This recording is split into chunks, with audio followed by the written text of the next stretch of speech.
Hello YouTube, and welcome to my review of the Robot Damashii Eva Unit 1 from the series Neon Genesis Evangelion.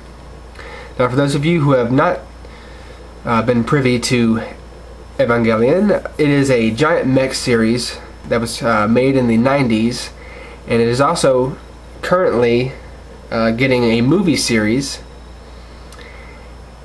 which has a bunch of the old stuff from the series, but it has new characters thrown in, and it's just a very well done reimagining of the original story.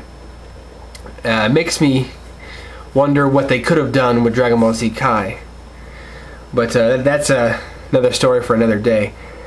Now, I usually don't talk about articulation in the intro, but I don't think I really need to tell you that this guy's articulation is absolutely phenomenal. So let's go ahead and get into the articulation. For head articulation, his head can rotate 360 degrees. It can go really far down and a very good way up.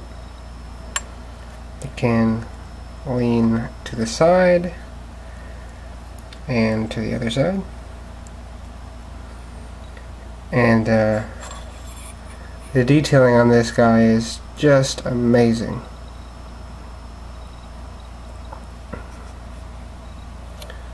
I love the red detailing, and the yellow eye is just simply amazing. I can't get over how good this guy looks. For torso articulation, as you can see, he is separated at several points. He has a joint here, he has a joint there, he has a joint way up there, and it allows for extreme posability.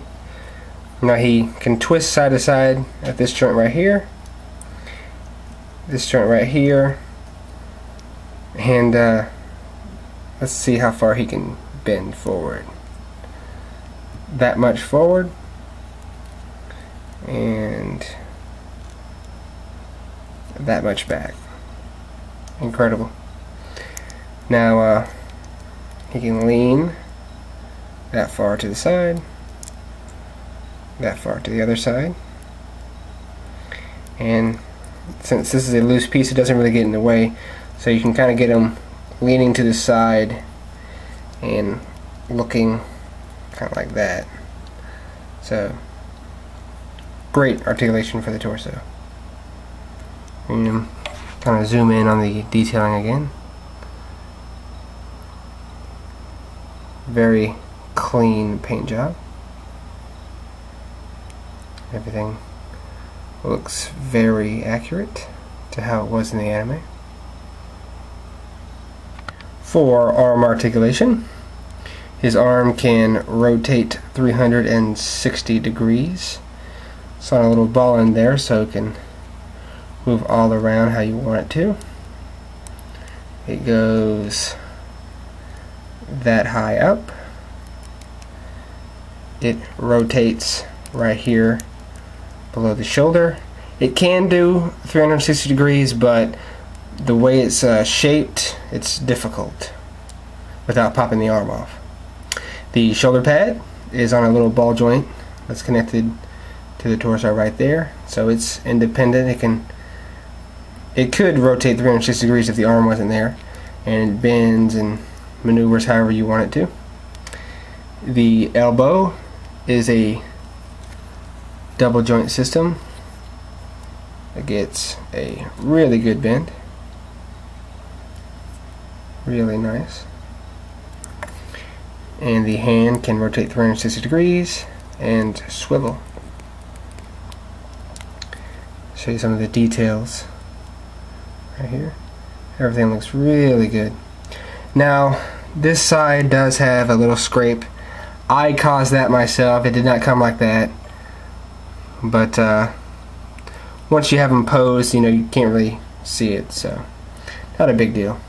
And they even painted the ends of the knuckles.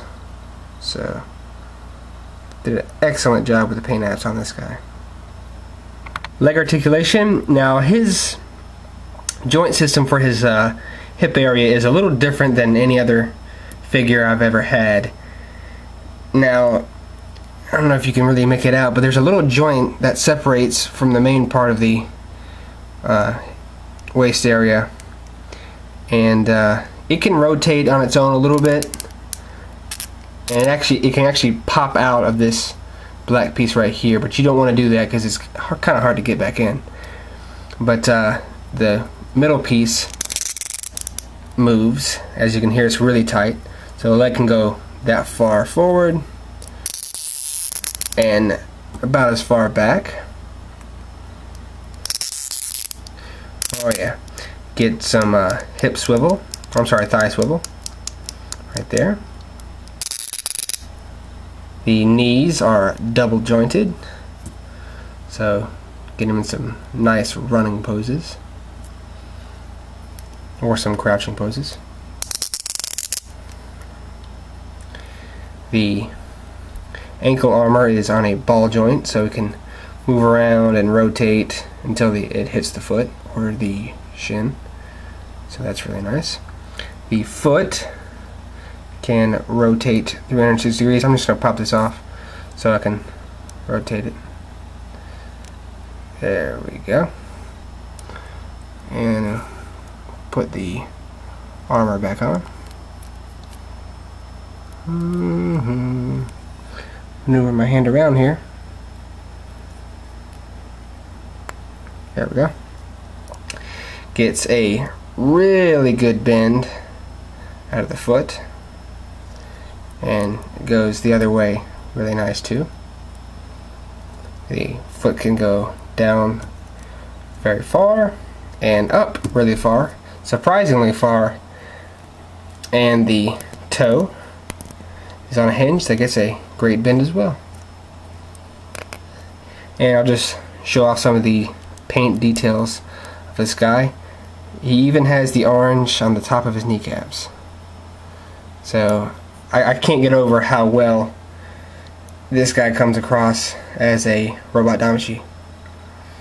Absolutely phenomenal.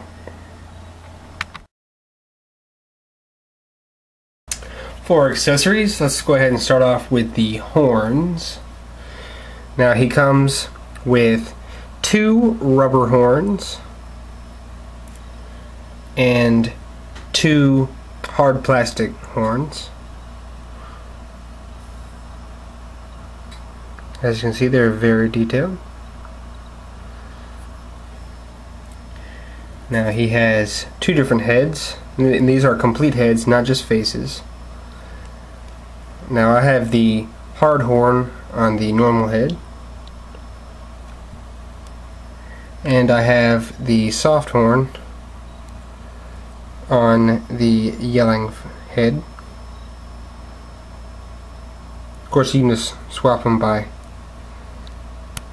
pulling it out, simple little peg, and just put it right back in like that.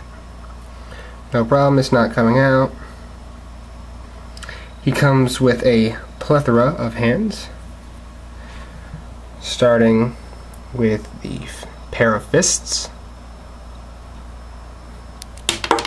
Oops. Comes with a pair of knife holding hands,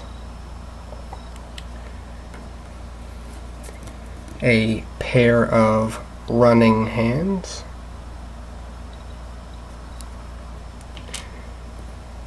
a pair of relaxed open hands, a pair of splayed open hands,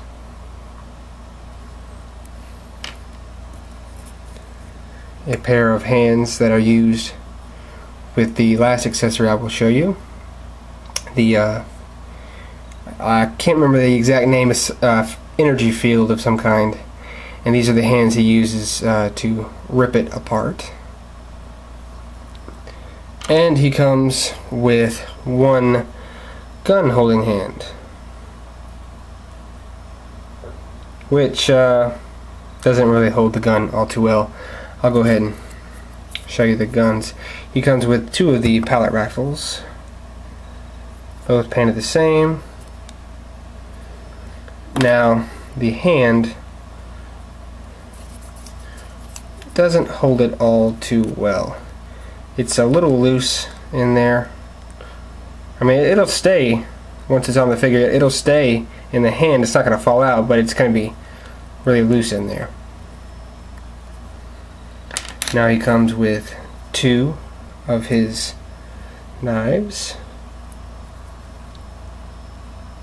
very nicely painted.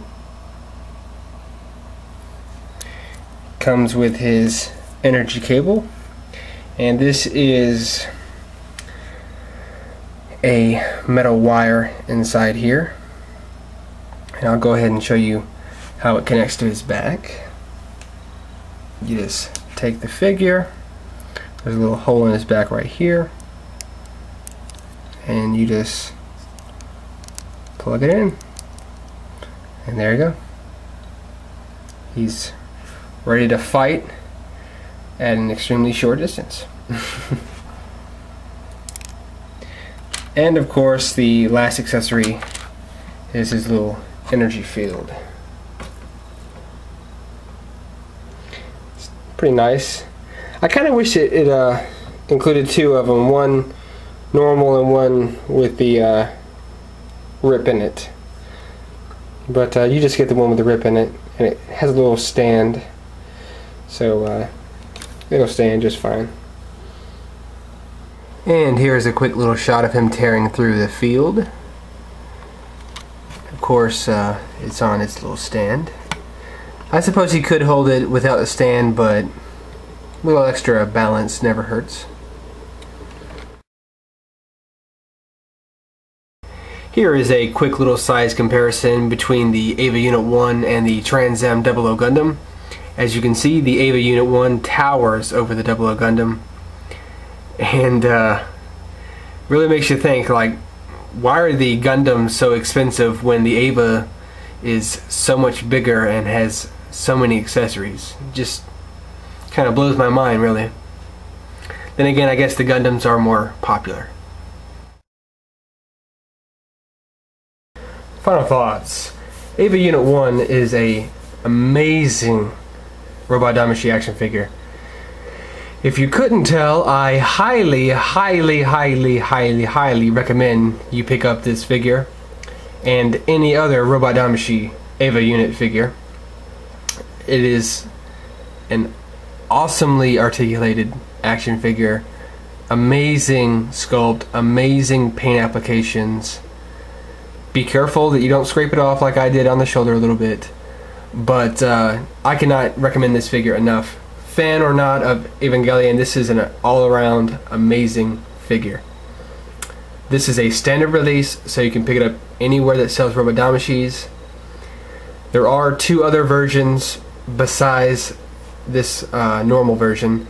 There is a night combat version, which is like a clear purple plastic instead of the painted purple like this one is. And there is also an awakening version, which I'm not going to spoil anything for the story, but it's like a it's kind of hard to describe. It's kind of like a desperation mode for this Eva unit. And while I'm not going to get those, I am going to get Eva Unit 2 and 0, possibly even all the others that come out. But definitely, if you have the means, pick this guy up. And with that, I'll see you at the next review.